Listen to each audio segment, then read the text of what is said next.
आच्छा खुलुमबाय आंनि इउटिउब चेनेलाव गिबि गिबियावनो नोंथांखौ बरायना लाग्रोनाय जाबाय আপোনালৈ ধন্যবাদ থাকিলে তাৰমানে আপুনি কুৱেশ্যনৰ এনসাৰটো অসমীয়াত দিব না বড়ো হয় হয় আচলতে কি মই বড়ো ভাষা বুজি পাওঁ কিন্তু অলপ কোৱাত মানে যেহেতু অসমীয়া মিডিয়ামত মই পঢ়িছিলোঁ তো গতিকে মানে অসমীয়াতে এনসাৰটো দিম ৰাইজে যাতে বেয়া নাপায়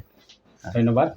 মই এটা কথা শুনিছোঁ আপোনালোকক BKWCৰ পৰা এটা গ্ৰেণ্ট দিছিলে হয় হয় হয় গ্ৰেণ্টটো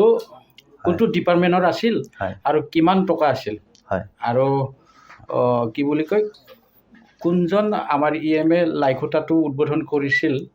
আৰু এতিয়ালৈকে আপোনালোকে সেই পইচাটো পালে না নাই এইটো মানে মই শুনিছোঁ দেই পইচাটো সব পোৱা নাই বুলি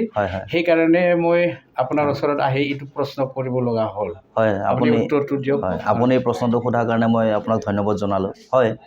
আজি এই যোনটো আপুনি BKWCৰ যোনটো গ্ৰেণ্টৰ কথাটো ক'লে হয় 2021 আৰু 22 চনত যোনটো আমাৰ BKWCৰ ফালৰ পৰা ফাণ্ড এটা আহিছিলে আৰু সেই ফাণ্ডটো দিছিলে আমাৰ ডিমৰীয়া আঞ্চলিক বাথৌ থানচালি বুলি আমাৰ ডিমৰীয়াত এখন বাথৌ থান আছে সেই থানখনত 5 লাখ টকা চেংচন কৰিছিলে আৰু সেইটো আমাৰ অনিল বসুমতাৰী দ্বাৰা তেখেতে আমাৰ বাথৌ মন্দিৰত যাই পেলাই তেখেতে ইনগ্ৰেশ্যন কৰিছে আৰু যেতিয়া এই পইচাটো চেংচন কৰে তেতিয়া আমি গোটেই ডিমৰীয়া বাথৌ মন্দিৰৰ ৰাইজক মাতি পেলাই আমি আলোচনা কৰিলোঁ আলোচনা কৰোঁতে গোটেই ৰাইজে মানে আলোচনা কৰি পেলাই আমাৰ এখন কনষ্ট্ৰাকশ্যন কমিটি এখন বনাইছিলে আৰু সেই কনষ্ট্ৰাকশ্যন কমিটিখনত প্ৰেছিডেণ্টটো মোকেই ৰাখিছিলে যিহেতু মই সংগঠনৰ লগত জড়িত হৈ আছিলোঁ আৰু ছেক্ৰেটাৰীটো আছিলে আপোনাৰ বাথৌ মন্দিৰৰ প্ৰেছিডেণ্ট ভৱকান্ত বড়ো আৰু এজন ইঞ্জিনিয়াৰ আছিলে পঞ্চায়তৰ কিন্তু আজি কনষ্ট্ৰাকশ্যন কমিটিখন হৈ গ'ল হৈ যোৱাৰ পিছত আমি সুধিলোঁ যে কনষ্ট্ৰাকশ্যন কমিটিখন যে হৈছে যে আমি এতিয়া বেংকৰ একাউণ্ট খুলিব লাগিব নেকি এতিয়া সোণী বড়ো ডাঙৰীয়াই ক'লে যে বেংকৰ একাউণ্ট খুলিব নালাগে যিহেতু তহঁতৰতো GST নাই আমিও ভাবিলোঁ তেখেতেতো জানা বুজা মানুহ হয় ঠিক আছে আমি ক'লে যে পইচা পাতিৰ কাৰণে একো অসুবিধা নাই তোমালোকে কাম কৰি যোৱা আমি এনেকৈ ধৰণৰ কামখিনি কৰিলোঁ কামখিনি কৰাৰ পিছত ৱালৰ কামো অলৰেডি গোটেইখিনি কাম শেষ কৰিলোঁ শেষ কৰাৰ পিছত আমি যেতিয়া পইচা খুজিব আহোঁ তেতিয়া সোণী বড়ো ডাঙৰীয়াই তেতিয়া আমাক প্ৰায় কাম শেষ হোৱাৰ পিছত তেতিয়া আমাক খালি তেখেতে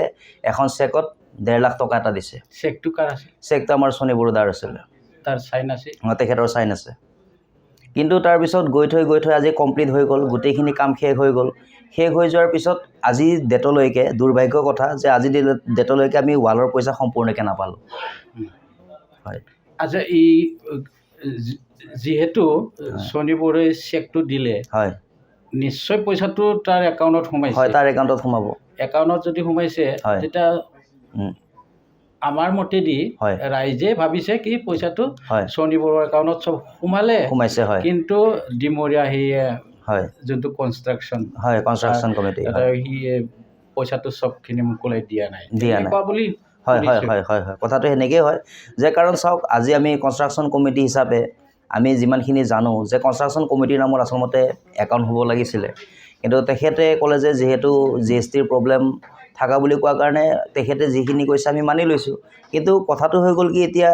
আজি আমি ধাৰ দুপাৰ কৰি পেলাই আজি এটা সমাজৰ কাম কৰিলোঁ এটা বড়ো কছাৰী কাউন্সিলৰ পৰা যোনটো ফাণ্ড সেই ফাণ্ডটো আহিব বুলি কোৱাৰ কাৰণে আমি গোটেই কামখিনি কমপ্লিট কৰিলোঁ আৰু সেই কামৰ মোৰ ফটো আছে আপোনাক মই দি দিম কামৰ ফটোবিলাক গতিকে ঘটনাটো হ'ল যে আজি আমি কাউন্সিলৰ কাম কৰি পেলাই যদি আজি আমি ইমান বছৰৰ পৰা 2014 চনৰ পৰা 2023 চনলৈকে আমি এই